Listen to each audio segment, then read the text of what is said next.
ભગવાન રામ એક દીની, બે દીની, ચાર દીની, 5 દી થોડા ગયા પછી એકવાર પૂછે છે સરયુ નદીને કિનારે કે લક્ષ્મણ, આ દાન અલગારી કીધેલો પ્રસંગ બાપજી કહું તમારા સામે. દાન અલગારી, તખતદાન, રોહડિયા, મારો બધા આ કાલાવડ ડાયરો બધો એવો છે ને, ત્યાં તો બહુ રહેતા તખતદાનભાઈ, રણજીતભાઈ ને ત્યાં નહીં, તો કાથર બાપુ ને ત્યાં એને કીધેલો પ્રસંગ સાહેબ કહું. લક્ષ્મણ તમે ચિંતામાં કેમ છો? લક્ષ્મણ કોઈ દી ચિંતામાં હોય જ નહીં. લક્ષ્મણ ને ચિંતાને કોઈ દી બને નહીં. ભગવાન રામ કે આ બધા પ્રસંગો પૂરા થઈ અને સરયુ નદીની કિનારે એક દી પૂછે છે એકાંતમાં, ત્યારે ભગવાન રામને લક્ષ્મણ એમ કહે છે, પ્રભુ મને ચિંતા છે. તને? અને વળી ચિંતા? તો કે કઈ ચિંતા? કે પ્રભુ મને આ જવાબ આપો. આજ તમે મને પૂછ્યું, સારું કર્યું, હું હળવો ફૂલ થઈ ગયો. મારે તમને પૂછ્યું તો કે આપણે મહારાજા દશરથના દીકરા ચારે, તમે, હું, ભરત, લક્ષ્મણ, શત્રુઘ્ન બધા? તો કે હા, મહારાજા દશરથના આપણે ચારે દીકરા, રામ, લક્ષ્મણ, ભરત, શત્રુઘ્ન. એમ તો તમારી માં કૌશલ્યા એના કરતા મારી માં સુમિત્રાની ભક્તિ ઓછી, શક્તિ ઓછી, સમર્પણ ઓછું? ના, બે માતડો, એમાં કાંઈ ફેર ન પડે. લક્ષ્મણ આ તારે મને એમ કેમ પૂછવું પડે? તો હજી પ્રભુ સાંભળો, 14 વર્ષ મેં તમારી સેવા કરી, એમાં મારાથી મનથી પાપ થઈ ગયેલું ખરું? તો કે ના લક્ષ્મણ, તારે સવાલ નથી, તારે પાપ કોઈ દી થાય નહીં, તારે પાપને કોઈ દી ભલે નહીં.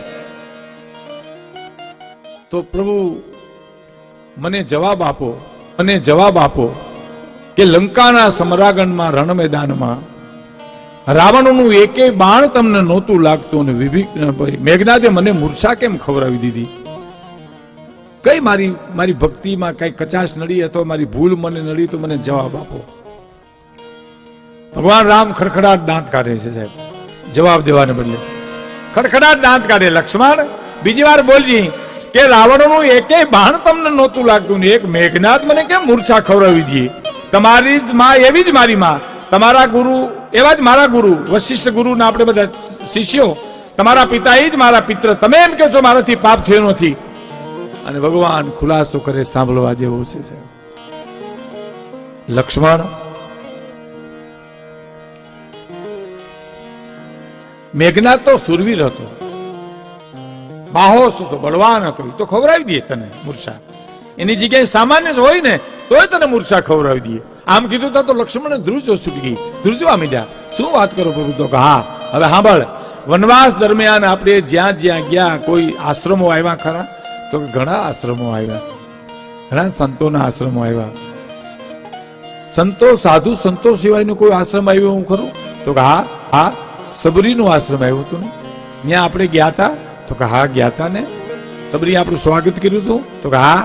શું કર્યું હતું? ફળ, ફૂલ, ફ્રૂટ બધું આપ્યું હતું એમ? તો કે હા. લક્ષ્મણ મને જવાબ આપ્યો, મને આપો કે મેં ખાધા હતા? કે તમે તો ઠળિયા હોતા એના બોર ખાધા હતા પ્રભુ, તમે તો એમ? તો કે જવાબ આપો, તમે ખાધા હતા? તો કે ના પ્રભુ, મને હુક છેડ્યું હતું કે આ વીરડીને હેઠા બોર કેમ ગળે ઉતરે? એમ આ પરિણામ તારે રણમેદાનમાં ભોગવવું પડ્યું છે. 7 વર્ષની સબરીને એના સદગુરુ એમ કે મારો રામ તારી ઝૂંપડી આવશે. લક્ષ્મણ, હું અને તું એની ઝૂંપડીએ ગયા તે તો 70 વર્ષની બુઢી થઈ ગઈ હતી. 7 વર્ષથી માંડી 70 વર્ષની બુઢી એ સબરીની ભક્તિનું મને બખ્તર બની ગયું તું. રાવણની કોઈ તાકાત નથી કે મને બાણ મારી શકે સાહેબ. એના હેઠા ફળ ખાવાથી એનું મને બખ્તર બની ગયું તું. અને તમે નહોતા ખાધા ને? તો કે હા, એનું ફળ ભોગવવું પડ્યું. હવે સાંભળી લો, કાન ખોલી. લક્ષ્મણ, તમે જીવિત છો, જીવતા છો, મારી હારે વાત કરો છો, એ સબરીની ભક્તિ છે. પ્રભુ ઈ કેવી રીતે? કે તે બોર ને ઠળિયા બધું નાખી દીધું હતું ને? તો હા, એ પક્ષીઓ ખાઈ ગયા હતા.